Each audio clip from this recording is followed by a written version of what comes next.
पैसे और संपत्ति की चाहत में लोग भाई भाई के सगे नहीं होते हैं।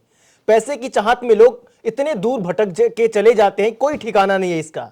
लेकिन भंते जी, बुद्धिज्म में ऐसे क्या चीज है कि गौतम बुद्ध ने अपनी संपत्ति छोड़ के जंगल की तरफ चले गए? अभी हाल ही में मलेशिया के टेलीकॉम के दिग्गज माने जाने वाले कृष्णानंदन के बेटे जो 40,000 करोड़ की संपत्ति छोड़कर बुद्धिज्म अपना लिए। तो आखिर बुद्धिज्म में ऐसी क्या चीज है कि लोग पैसे का लोभ, संपत्ति का लोभ, जो आज के जमाने में सबसे ज्यादा सबके अंदर बसा हुआ है, उसे ही त्याग देते हैं? बौद्ध धर्म की एक मूल शिक्षा है, वो कहती है कि जितनी भी संपदा है, धन है, दौलत है, शोहरत है, पद है, प्रतिष्ठा है,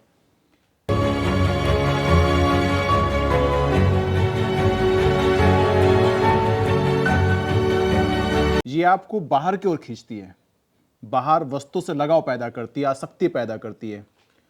और जब तक वो संपदा, वो वस्तुएं, वो धन आपके पास है तो आप ऐशो आराम से जी रहे हो। जैसे वो आपसे कम होना शुरू हो जाता है या वो आपसे दूर जा रहा हो तो आप बौखला जाते हैं, हड़बड़ा जाते हैं और फिर आप अपने के दुश्मन बन जाते हैं। भाई भाई का दुश्मन हो जाता है, दोस्त दोस्त का दुश्मन हो जाता है, यहां तक कि संसार में वो सबका बैरी बन जाता है, क्योंकि उसके भीतर जो ऐशो आराम थी, शांति थी, जो आनंद था, वो बाहर की वस्तुओं से, संपदा से मिल रहा था।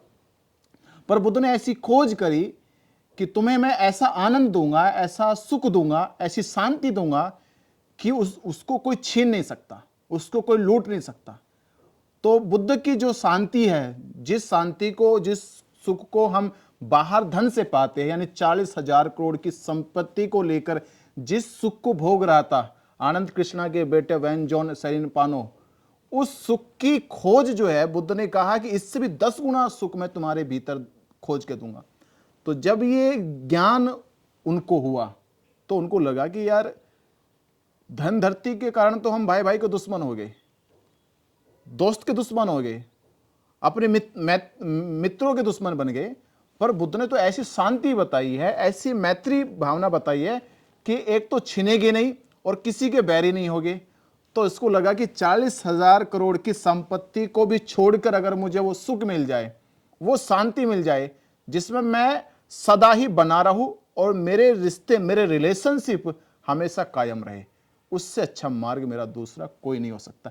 इसलिए जैसे सिद्धार्थ गौतम ने आज से 2500 वर्ष पहले अपना पूरा राज्य पाट छोड़ दिया था, उस समय के सबसे धनवान माने जाने वाले राजा शुद्धोधन के पुत्र थे और पूरे एरिया में ये पूरा हर्षोल्लास से खुशी मनाए गए थे जब सिद्धार्थ का जन्म हुआ।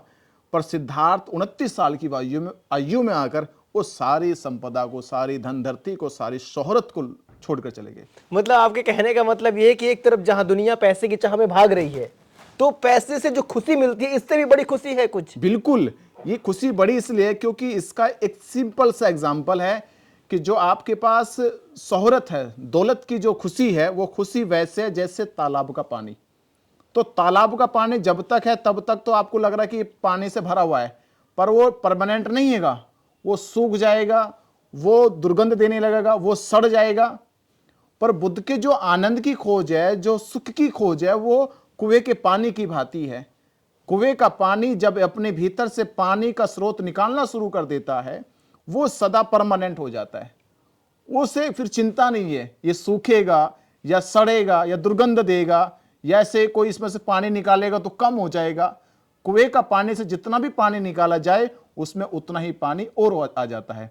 तो बुद्ध ने कहा, मैं ऐसी शांति, ऐसा सुख का मार्ग बता रहा हूं कि तुम कितना भी लुटा दो, कितना भी तुमसे लोग सुख शांति ले ले, तुम्हारी कम होने वाली नहीं है। ये ज्ञान हो गया था आनंद कृष्णा के बेटे को, तब जाके उसने 40,000 करोड़ की संपत्ति को छोड़ दिया। अगर ऐसे सभी लोग पैसे से मोह को खत्म करने लगे, पैसे से दूरियां बना ले, तो फिर अशांति एक तरह से और ना फैल जाएगी? क्योंकि लोग पैसे के बगैर हॉस्पिटल में अपनी जान दे देते हैं, बहुत से लोग बेड पे तड़प तड़प के पैसे के बगैर मर जाते हैं। क्योंकि उन लोगों ने अपनी कला को, अपने हुनर को बेचना शुरू कर दिया। समाज में हुनर बेचा नहीं जाता, उपयोग किया जाता है, किसी के काम आता है, किसी की मदद करता है। आज एजुकेशन बेची जा रही है, आज चिकित्सा बेची जा रही है, आज आदमी किसी की हेल्प करने के भी पैसे ले रहा है।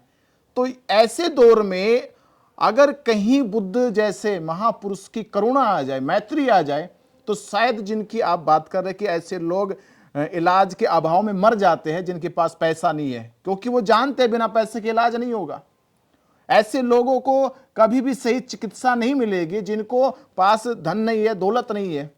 तो ऐसे लोगों के लिए बुद्ध की यही शिक्षा काम आती है कि भाई धन से जरूरी व्यक्ति का व्यक्तित्व है, उसका ज्ञान है, और सुख शांति से बड़ी कोई दौलत नहीं है। अगर तुम्हारे कारण किसी को सुख शांति मिल रही है, यही तुम्हारा प्रोफेशनल होना चाहिए। धन कमाना प्रोफेशनल नहीं है, किसी के काम आ जाना प्रोफेशनल है। ये शिक्षा जब संसार में, भारत में आ जाएगी, तब जाकर हम भारत को भी विश्व पटल पर एक विश्व गुरु का दर्जा दिलाएंगे। भंते जी, आखिरी में बस यही पूछना चाहूंगा कि हमारे दैनिक जीवन को जीने के लिए क्या धन की जरूरत है कि नहीं, या इसे छोड़ दिया जाए? नहीं, धन की जरूरत है, और बुद्ध जैसे महापुरुष ने ये समझा भी दिया पूरी तरह से। जहां महावीर ने पूरी तरह से वस्त्रों का त्याग कर दिया था, पर आप देखते हैं कि बुद्ध और बुद्ध के अनुयायी, बुद्ध के शिष्यों ने चीवर पहना था। वो इसलिए पहना था कि पूर्णतः हम प्रकृति के जैसा नहीं रह सकते, हमें अपनी बौद्धिक क्षमता का उपयोग करना है। और बौद्धिक क्षमता का इसलिए उपयोग करना है कि हम इस सृष्टि में, इस नेचर में सरवाइव कर सके। तो मनुष्य ने अपनी बुद्धि का इस्तेमाल करके यहां पे भौतिक संसाधनों की उत्पत्ति करी है। तो बुद्ध का सिद्धांत कहता है कि सुख और शांति के लिए धन की आवश्यकता नहीं है, जीवन की सुविधा के लिए धन की आवश्यकता है। सुख शांति के लिए धर्म का होना आवश्यक है, और सुविधाओं के लिए धन का होना आवश्यक है। यानी सिर्फ हम सुविधाओं का लाभ लेने के लिए हमें बिल्कुल धन का उपयोग करें, पर इसका अर्थ यह मत लगाना कि सुख इससे मिलेगा, शांति इससे मिलेगी। शांति के लिए एक ही विकल्प है, वो धर्म का। तो सुविधा के लिए धन का उपयोग करें और सुख शांति के लिए धर्म का उपयोग करें। तो हमारे देश में तो अनेकों प्रकार के धर्म है, लोग धर्म की परिभाषा अलग अलग बना चुके हैं। ऐसे में सही धर्म का चयन लोग कैसे करें जिन्हें उन्हें सुख शांति मिल सके? वो धर्म तुम्हारे भीतर घटित होगा, जिसको तुम जानोगे, जिसके साक्षी तुम बनोगे, जिसका साक्षात्कार तुम स्वयं कर लोगे, वही धर्म तुम्हारे सुख और शांति का है। अन्यथा सारे धर्म संप्रदाय है, तुम्हें एक विशेष समूह का बनाकर छोड़ देंगे। धर्म वही है जो तुम्हारे भीतर घटित हो जाए। संभल में कई दिनों से भंते जी मंदिर मस्जिद की लड़ाई चल रही है। जो मस्जिद पहले से स्थापित थी उसको बताया जा रहा है कि वो हरिहर मंदिर है, लेकिन देखा जाए तो ये मामला कोर्ट का है, मुस्लिम लोगों का है, हिंदू लोगों का है। तो इस बीच में SC ST OBC के लोग क्या कर रहे हैं? क्योंकि उनके देखा जाए तो उनका भी तो बहुत पुराना मामला है, कभी वो लोग वहां नहीं देखने जाते हैं। जैसे अभी देखा जाए तो बौद्ध बिहारों पे ऐसे मुद्दे पे अपने लोग चुप है, लेकिन इनके बीच क्यों पिस रहे हैं? असल में यह है कि हमारे लोग अपने मुद्दे पे आना नहीं चाहते, क्योंकि इनके पास अपना ठोस मुद्दा है नहीं है। ये केवल ऐसे है जैसे कि बिन बुलाए मेहमान, जैसे किसी के अब्दुल्ला की शादी में बिन बुलाए मेहमान चले जाते हैं।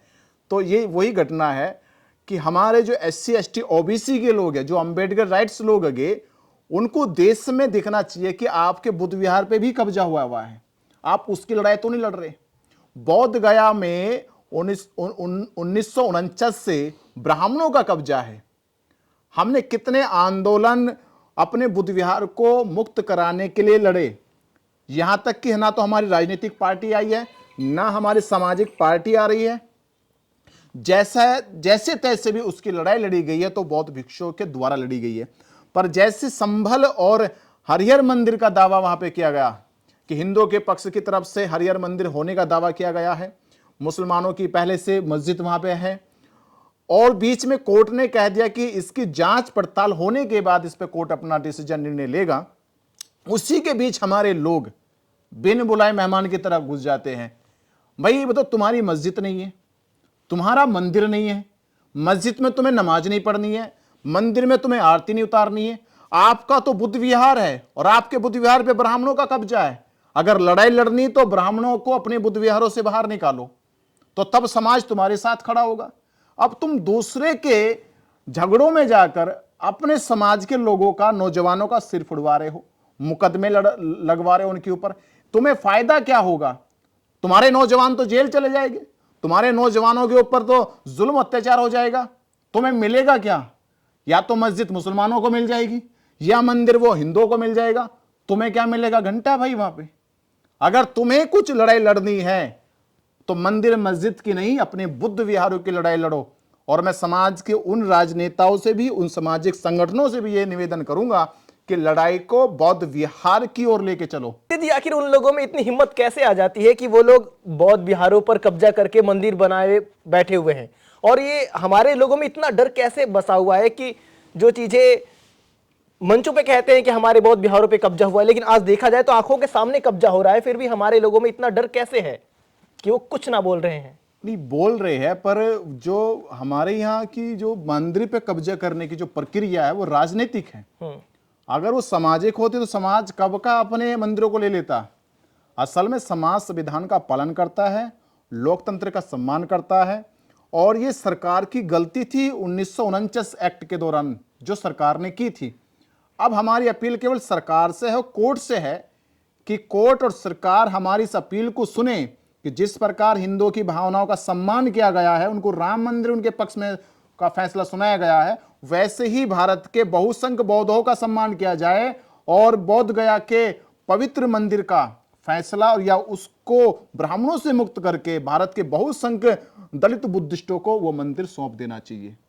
उसकी लड़ाई लड़ी जा रही है और धीरे धीरे 2000 इस आने वाले 25 में जरूर हम बोध गया मंदिर पे भारत का बहुसंख्य बुद्धिस्ट दलित समाज जरूर उसमें प्रवेश करेगा। हमारे channel constitution like, share, subscribe देखना मत भूलिएगा। जय भीम, जय भारत, जय संविधान। नमो बुद्धाय। धन्यवाद। चैनल आर्थिक समस्या से गुजर रहा है।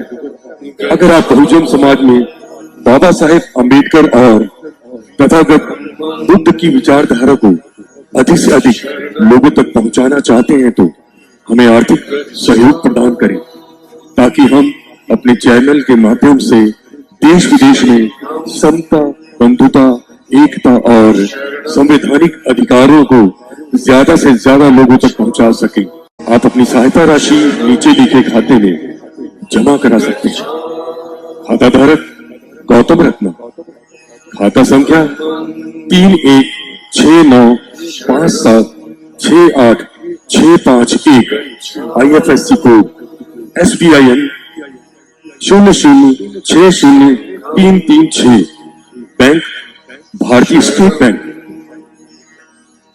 आप हमारे बैंक खाते का विवरण स्क्रीन पर भी देख सकते हैं।